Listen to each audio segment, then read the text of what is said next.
Mesdames et Messieurs, Ladies and gentlemen, honorable ambassadors and permanent representatives, I would like to say, first of all, that I'm very pleased to be amongst you today. I consider all of you as my own family.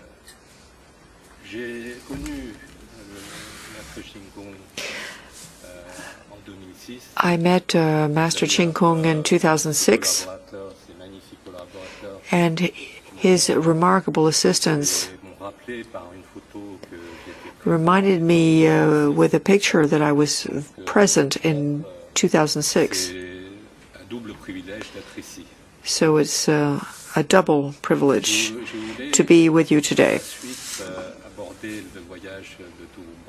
I also wanted to talk about the trip to Toowoomba. I'm very pleased to have been part of the trip alongside these outstanding ambassadors.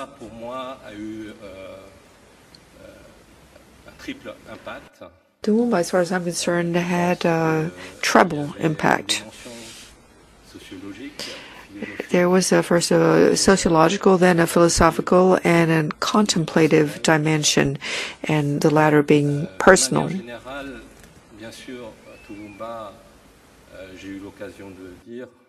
Generally speaking, Toowoomba, as I've had occasion to say, is truly a city of tolerance, love, and peace.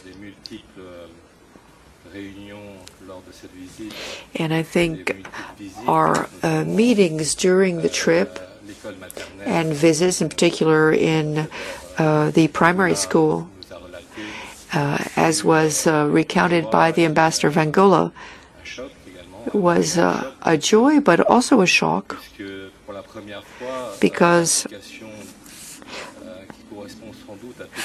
it was the first time that this application of all religions, whereby we say that the diversity is actually a gift and is a source of happiness.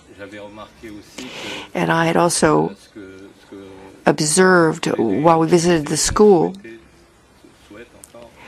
that which is aspirational for all religions, that diversity was in evidence in the school,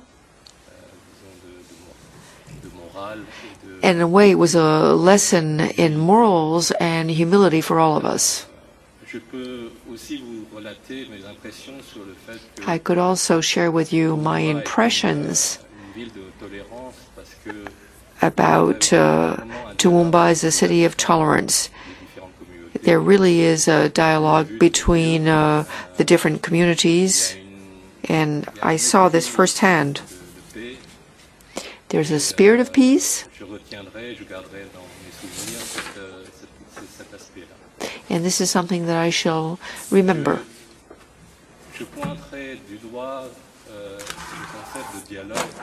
I would like to also focus on the concept of dialogue. Master Ching Kung, during the visit, taught us, and not only during the visit, but even beyond, taught us how to learn again how to dialogue. And that is dialogue amongst ourselves. Because the diversity of humanity and humankind sometimes makes dialogue difficult. But once dialogue is initiated, it facilitates a great many things. And I regret the fact that the concept of dialogue is actually being lost with the arrival of new technologies, and the fact that in our educational systems, in particular in the STEM disciplines, the emphasis is different. And we understand that technology facilitates a great many things. And this is precisely where Master Ching Kung's contribution is so important, because it reminds us that interfaith dialogue is so essential and should be at the very basis of our educational systems. In my own country, before we had a public educational system, it was actually the Buddhist monasteries that served as schools for young children, and even for the children and offspring of the leaders of the country, the princess and the king. And Master Chen Kung reminds us all that interfaith education is so important, and in particular through dialogue.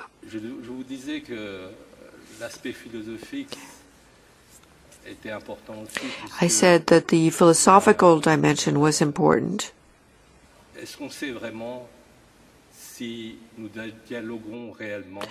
Do we know whether we are really engaged in a dialogue? A great German philosopher said about the ancient Greek philosophers who said that what we read of the ancient Greeks, do we understand it in the way they meant it? So dialogue and interfaith education raises the question of whether we are truly thinking the way our ancestors thought, be they Chinese or Greek.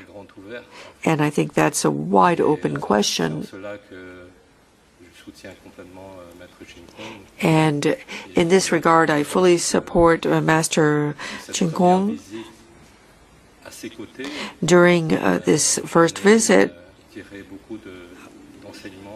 with him, I learned a great deal myself. And that's why I say there was also a contemplative dimension to the visit for me. I think that the city of Toowoomba could be characterized as a city or a town of meditation, because I truly wanted to meditate when I was there. And now to end, because I don't want to take any more time, even though I would have things to say. Pure Land College, it contributes a lot to all of us.